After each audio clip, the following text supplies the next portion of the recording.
Ішекті бір ас қасық күріш тазалайтынын білесіз бе? Бұл ем арқылы ішегіңізді шлактар мен улы заттардан тазартатыныңызға сеніңіз. Біз ұсынғалы отырған бұл рецепт өз нәтижесін берген, кеңінен қолданыста болатын танымал әдістердің бірі.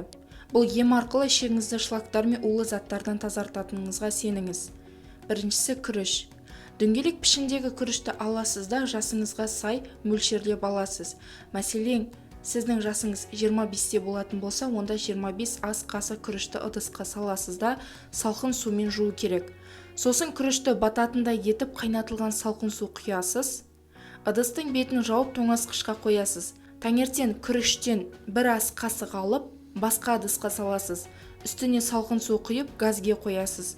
Баяу отта 5 минут қайнатасыз да піскен кезде жей беруге болады. Емді күнде таңғы 7:30-да жүргізу керек. Күрішті аш қарынға жейсіз, содан кейін 3 сағатқа дейін ештеңе ішіп жеуге болмайды. Ал тоңазытқыштағы күріштің суын ауыстыруды ұмытпаңыз.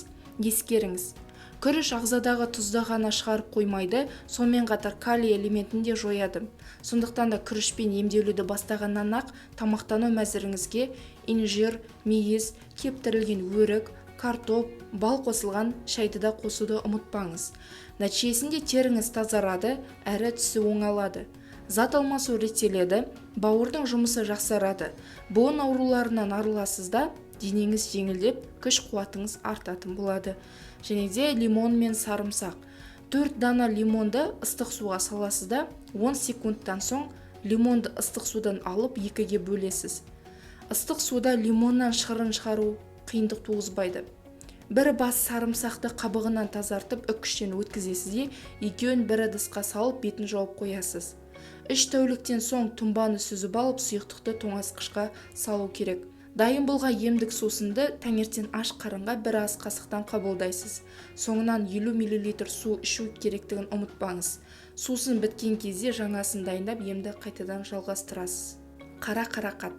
30-35 грамм қара қарақат жапырағын 200 мл қайнаған су құйып тұндырып қоясыз. Шамамен 30 минуттан соң тұнбаны сүзіп алып, күніне 3 рет 100 мл-ден ішесіз.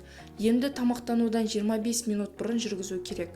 Белсендендірілген көмір. Дәріні салмағыңызға қарай есептеп қолданасыз.